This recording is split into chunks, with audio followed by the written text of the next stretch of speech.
So remember, the create phase is when someone's presenting an idea, a problem or solution. You hear this when somebody says, you know what, I think we need to, my head is now in create mode.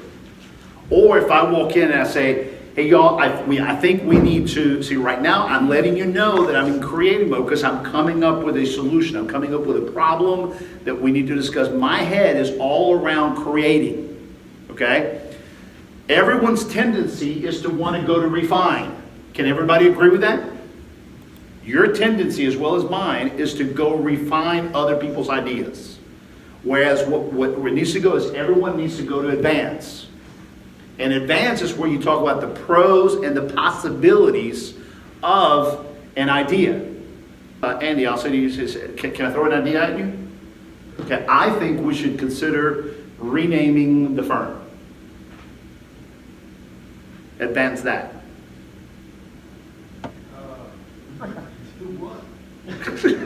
Okay, good, very good. All right, that now you didn't kill it, but your tone was very challenging. So your tone was very refining. So let's try that again. Okay, I really think we need to change the name of the firm. Your thoughts about that? Okay, good try. Try again. It's got to be a lot more advancing. It's got to be almost like this. Great idea. And convince me that you really are sincere about the fact that you just said, great idea, and that I can tell you're not just BSing me. That's advancing. So let me try again. Andy, I think we need to change the name of the firm. That's a great idea. There you go.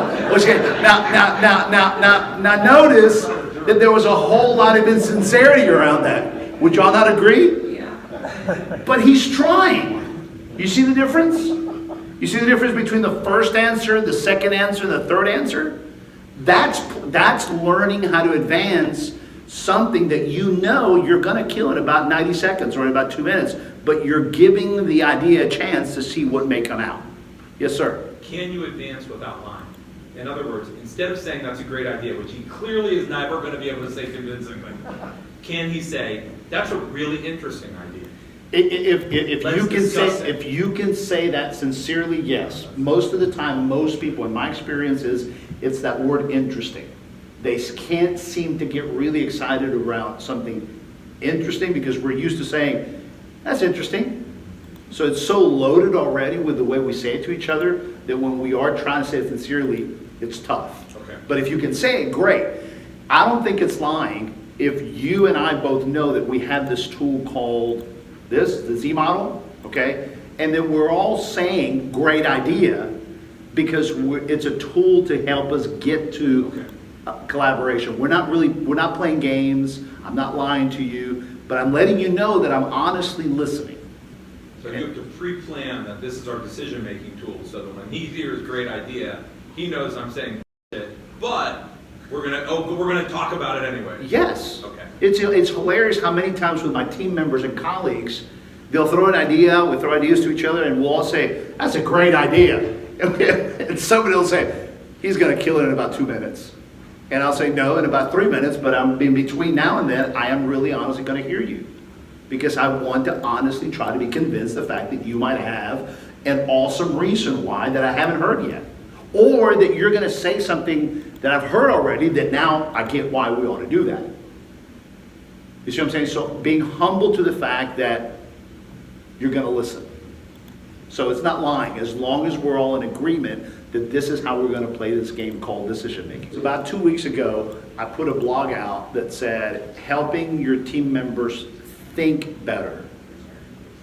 Okay, now how many of you would like that to be the case? Right, for all your team members to think better. That whenever they throw ideas at you, don't kill them. Ask them 10 or 15 questions to see what their thought process is and help them verbalize their ideas. And that's how you can help them become a better thinkers, because they're finding you to be the person that's helping them articulate better. One of the first clients we learned this with, because we learned it ourselves first, then we worked with our client, the owner had a meeting with all his technicians, okay? And he had like 72 technicians go out on the field, and he said, all right, well, let's try this. Somebody throw out an idea. And one of his technicians said, oh, I got one.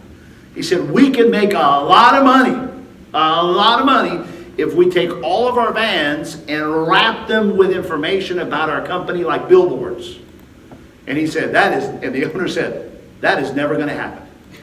And I'm like, Robert, you can't do that. But that's a crappy idea. I'm like, I didn't ask you that. Say good idea. And it's like, we're never going to do that. And he just couldn't do it, y'all. We had been practicing with him for weeks. And the first idea, he just could not do it. And so we all laughed about it. Guess what happened about a year and a half later? Guess what we were seeing with those 72 vans around town? Wrapped them. Okay?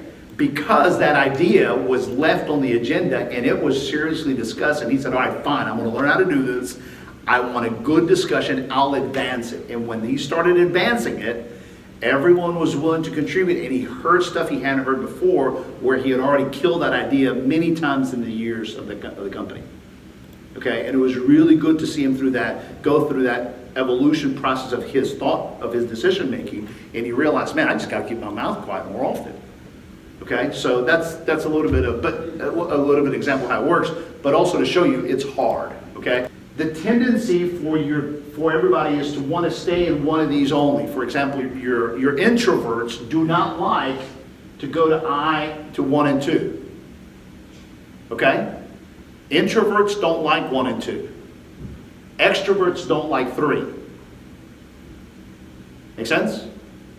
So it's normal for the introverts to not want to contribute when it's in phase 1 and 2. They stay quiet because they're waiting for the conversation to get the details. Then they'll jump in with the negative stuff. Okay, because they like to challenge. Okay, so the rule of the game is no. In every phase, everybody has to talk. No one stays quiet. Okay, so that's why the facilitator has to really facilitate and not let the extroverts take over. Okay, and sometimes the facilitator has to say, okay, hold on. I hear you, but we haven't heard from him yet. What are your thoughts on it? Okay, and so you facilitate it in a way to where everyone stays positive about the idea before we go into refining. Everybody catch that?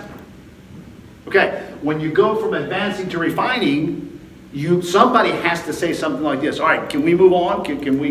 Have we advanced this yet enough? And who's the person that gets to give the go-ahead to move to refining? Any guesses? The person that gets to say, let's move to refining, approved to go to refining, is the person that brought the idea up. If I bring up an idea and everybody's advanced it, okay, somebody says, let's say Mary Ellen, you say, hey, let's move to refining, and everybody says, yeah, let's move to refining. I get to say, now hold on, I feel like you guys haven't really advanced it. You guys have been killing it already. Or I get to say, nah, go ahead, you guys did a great job. Thank you for listening to me out. I think it's a good idea. Let's move to refining. So we move to refining, and now the person who presented the idea has to participate in challenging their own idea too. And now we are in refining phase. And the refining phase is when people challenge the idea with ways in which the idea may not work. This is the cons. This is where the devil's in the details. This is where a lot of disagreement may happen, and you may need to table some discussions, go get data, come back with the data to justify whether we should move to execute. Okay? And the refining stage is where most of this good decision making happens, as long as we all are there at the same time. And it's got to be someone's responsibility to make sure this is not taking forever and that we're going to get to execute. Now, some of you may be sitting here going, this could take a long time. Okay? So, anybody thinking that? Yeah? Okay, so let me ask you this. How long is it taking right now to make decisions? By chasing emails and trying to figure out who's on board and who isn't. See, if you did a comparison of how much it takes to make decisions and get everybody on the same page now, it probably takes 2 to 3 times longer than doing it the right way and being calm about it. You can actually get faster doing it this way because you're in agreement that everyone's on the same page. Okay? And then the execute phase is when you decide about how to implement, how's it going to be announced, how's it going to be rolled out, and then who's going to create the game plan and who's going to announce it. Okay? And the decision has to be clear. All right, guys, we're about to vote on this. Y'all ready? You ready? Okay. We are saying yes. Good. As of this point, there's no more refining unless somebody finds life and death information that should make us change our mind. Everybody agree? Good. And everybody walks out the door promoting the idea at the same time, in the same way, in the same message, and there can be no breaking of rank in the files. Somebody breaks rank, you could have 30 people completely not buying in because they heard a comment from somebody who broke rank. And it usually goes like this. It usually goes like this. A manager goes to the department and says, all right, you guys, let me tell you what just came down the pipeline. See, that right there is a sign of not agreement. Did y'all catch it? Mm-hmm. Okay? It's kind of like saying, let me tell you what they said. Okay? It's not really my fault. Okay? Or if you do present it well, like, hey guys, let me tell you what we're going to do. See, when you personalize it and say, let me tell you what we're going to do, that's leadership. Even though you may not have voted on it, you lost the vote, but now you're owning it. You're going to own it to where you're going to get shot for it. And your team's going to say, are you serious? Or what were you guys thinking? Right? You cannot break rank and say, I didn't vote for it. I really voted against it. You know, you can't break rank. Okay? Because if you break rank, think about it. You're going to need that manager to be the one that enforces on them. Right? But they lost the moral high ground because they really kind of winked at him and said, I really don't agree, but I'm still going to hold you responsible if you guys don't buy in. So the frontliners are going, yeah, but we know he doesn't buy in. He wants us to buy in. And that's where you lose your entire moral high ground to be a good manager. Because you broke rank. You didn't buy in, probably because you didn't participate in the process and speak up in time.